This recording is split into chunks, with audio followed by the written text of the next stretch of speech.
स्कंद पुराण का कौमार्य खंड और 126 नंबर का प्रश्न, गीता प्रेस गोरखपुर की स्कंद पुराण को पढ़ना और उसका 126 नंबर का पेज निकालना, 126 नंबर का प्रश्न निकालना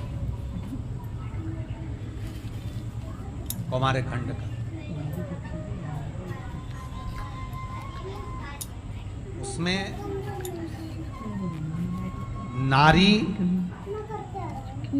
विधवा होकर ना मरे, सौभाग्यवती होकर जाए, उसकी 8 चीजों का दान वर्णन किया।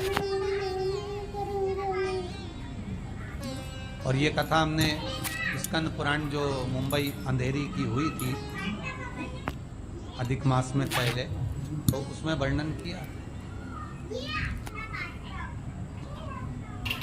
8 चीजें। चैत्र के महीने में कोई तिथि है, उसमें शायद तीज या ऐसी कोई तिथि आती है, वो ध्यान में आएगी तो अवश्य बताएं। 8 चीजें ऐसी है जो नारी तुला दान कर कर, बिना नमक का भोजन कर कर दान दे देती है तो कभी वेदव्य होकर नहीं मरती, अखंड सौभाग्य लेकर जाती, अखंड सौभाग्य।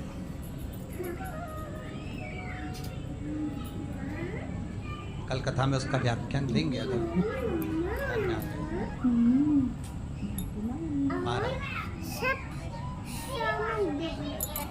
जिस समय तुमरुका जी का प्रबल भाव देखो, देवऋषि नारद गले की माला पहनकर प्रसन्न हो रहे हैं और तुमरुका जी जिस चंचुला देवी का पति मर चुका है उसको शिव महापुराण सुनाकर प्रसन्न हो रहे हैं। क्यों?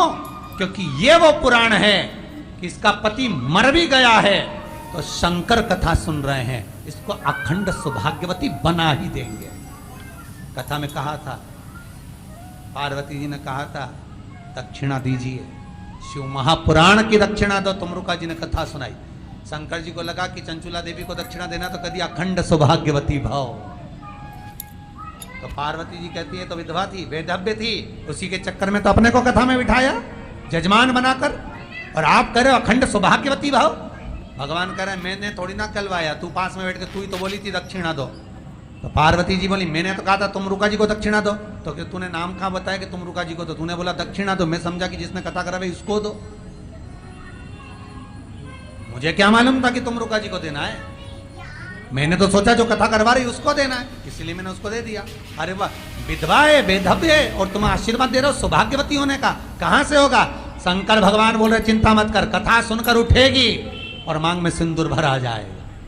क्यों चिंता करती है?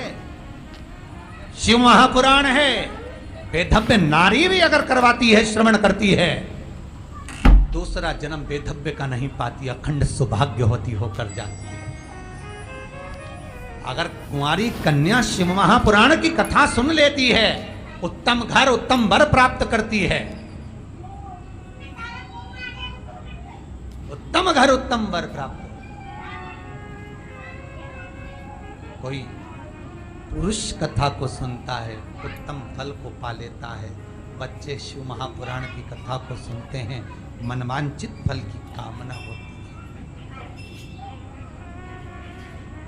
भिखारी से भिखारी, दर दर भटकने वाला भी अगर एक बार शंकर की कथा को दिल से, हृदय से, चित्त से, भाव से श्रवण कर ले, कुछ ना मांगे तो भी शिव देंगे।